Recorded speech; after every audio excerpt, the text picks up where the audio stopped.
전북에 내린 집중호우로 진안군에 있는 용담댐이 방류하면서 사람 키를 넘는 물이 마을로 쏟아졌습니다. 불어난 물에 수십 채의 주택과 농경지, 도로가 침수됐고 이재민들은 이틀째 집에도 가지 못하고 있습니다. 막대한 흙탕물이 과수원을 휩쓸었습니다. 곳곳에 전봇대가 넘어지면서 마을에는 전기가 끊겼습니다.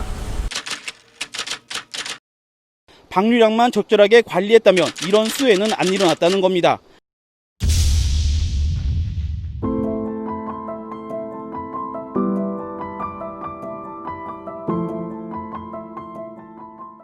수자원공사의 댐 방류가 과연 적절했는지를 놓고 논란이 더욱 증폭되고 있습니다. 지난 8일 전북 진안군 용담댐이 25개를 모두 열고 초당 2,900톤을 방류했습니다. 한국수자원공사 용담댐이 무주군 담당 공무원에게 보낸 문자입니다. 토요일 오전 10시 30분부터 방류량을 초당 1,500톤에서 3,200톤으로 크게 늘리겠다며 어처구니 없게도 이 문자가 온 시간은 오전 10시 31분. 수자원 공사 측은 규정에 따랐다고 하지만 정작 최대 방류량을 결정하는 중요한 기준을 수년간 잘못 알고 있었다는 사실이 드러났습니다. 하천이 초당 받아들일 수 있는 양을 뜻하는 하천의 계획 홍수량, 그 이상으로 물을 방류하면 하천이 넘칠 수 있기 때문에 하천의 계획 홍수량은 댐의 최대 방류량을 결정하는 기준이 됩니다. 대전지방국토관리청이 2009년 고시한 용담댐 지점의 계획 홍수량은 2,380톤. 그런데 수자원공사 측은 엉뚱한 수치를 기준으로 삼고 있었습니다. 10년 넘게 한 번도 바뀌지 않은 기준을 지난 2016년 금강의 다른 지점 계획을 만들려 진행한 용역보고서를 보고 임의대로 바꾼 건데 이마저도 용담댐이 아닌 다른 곳 수치였습니다. 결국 다른 지점에 적용됐어야 할 기준 초당 2,960톤을 적용해 지난 8일과 9일 초당 3,000톤 가까이 방류한 것입니다. 이런 오류가 있다는 사실을 까맣게 몰랐던 수자원공사 측은 취재 과정에서 뒤늦게 지난해부터 잘못된 수치를 적용했음을 인정했습니다. 이곳 충북 용동은 충북 북부와 달리 상대적으로 비가 적게 내린 지역입니다. 하지만 지난 8일 용담댐이 수위 조절을 위해 방류량을 늘리면서 수해를 입었습니다. 초당 2,900톤의 물을 방류한 건데 정날 방류량과 비교하면 10배 가깝게 방류량을 늘렸습니다.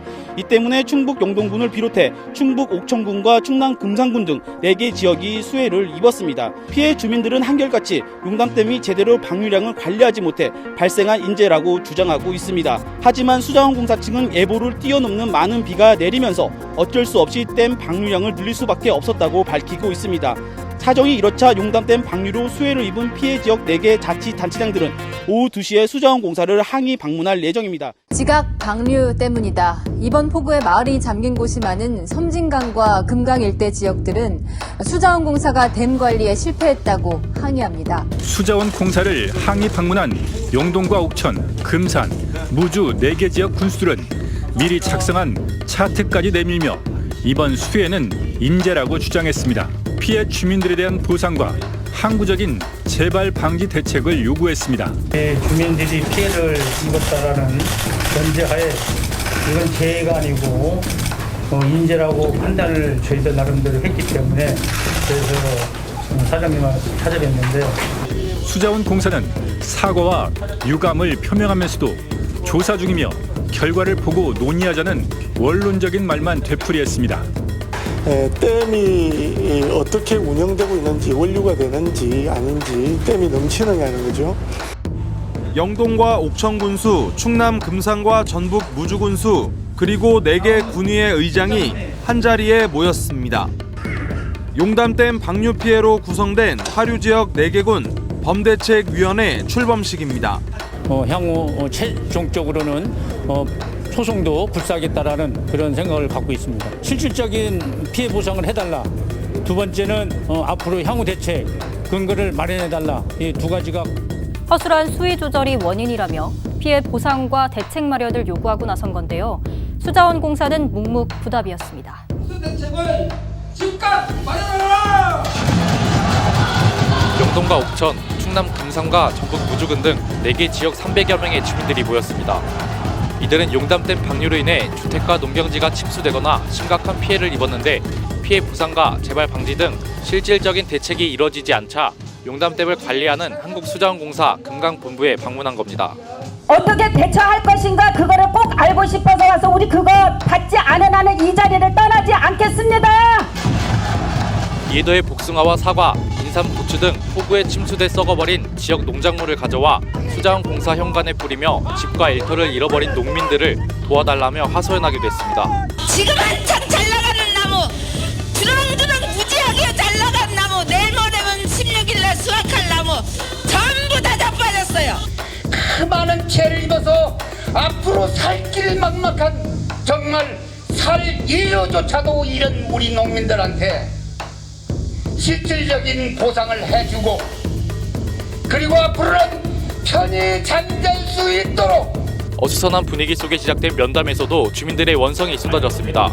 댐 하류 보상 지역 확대와 무엇보다 댐 관리 실패로 인한 명백한 인재라며 수자원공사 측의 잘못과 사과를 요구했습니다. 이에 수자원공사는 위원회 구성 수정과 제도 개선 필요성에 공감하기도 했지만 원인 조사 후에 제대로 된 입장을 밝힐 수 있다며 즉각적인 답변을 피했습니다. 그 원인이 100% 누구한테 있었냐, 이것을 좀 말씀하시는 거잖아요. 근데 그런 것들은 조사가 될 수밖에 없다는 말씀을 드릴 수밖에 없습니다. 장마 기간 홍수위 조절 등 댐 관리 실패에 대한 책임에는 묵묵부답으로 일관했습니다.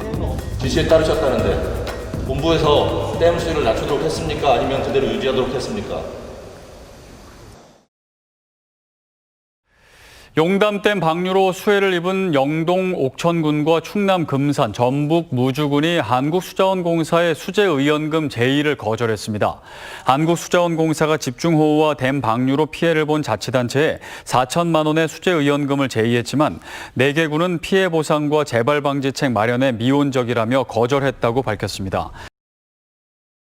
이번 집중호우로 충북에서는 1,200여 명의 이재민이 발생해 임시생활시설에서 지내왔는데요. 대부분이 삶의 터전으로 돌아갔지만은 아직 대피시설에서 열흘째 지내고 있는 이재민들은 하루빨리 일상 복귀를 손꼽아 기다리고 있습니다. 주민 정영애 씨는 당시 집에 물이 순식간에 차오르면서 어떠한 물건도 챙기지 못하고 긴급 대피했습니다. 하루아침에 이재민 신세가 돼 대피시설에서 생활한 지만 벌써 열흘째입니다. 적십자사와 봉사단체에서 보낸 쌀과 반찬, 컵라면 등 긴급 구호 물품으로 끼니를 해결하고 있습니다. 여기서 또 먹으려니까 더 불편하더라고요. 다른 집 식구가 있어가지고. 보드 씻는 것도 문제가 되는 거고, 솔직히 죽지 못해 하는 거지 뭐 이거. 충북에서 발생한 이재민은 모두 630세대 1,202명. 대부분이 집으로 돌아갔지만 아직 남아있는 이재민들은 일상생활로 돌아가기 위한 힘겨운 사투를 벌이고 있습니다. 목에 수건을 두른 공무원들이 토사와 뒤엉킨 쓰레기를 주워 담습니다. 자루를 옮기고 또 옮겨도 좀처럼 끝이 보이지 않습니다. 창고에 과일 박스라든가 이런 게 침수가 돼서 전혀 사용을 못하고 있습니다.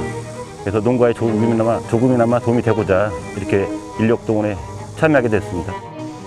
하지만 거센 물살에 밀려 누워버린 사과나무는 손도 대지 못하고 있습니다. 우리보다 더 된 데가 있는가, 이 군인들 한 10명씩 왔는데 또 딴 데로 갔어. 더군다나 연휴가 아니니까. 어른 키높이까지 물이 들이찼던 주택도 사정은 마찬가지입니다. 가전제품들을 좀 빼주셨고, 그 후에는 이제 제가 좀 하고 있습니다. 그러다 보니까 너무 좀 많이 힘들고요.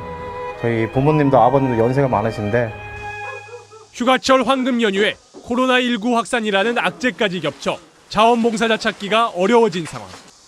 피해 주민들의 시름이 더욱 깊어지고 있습니다.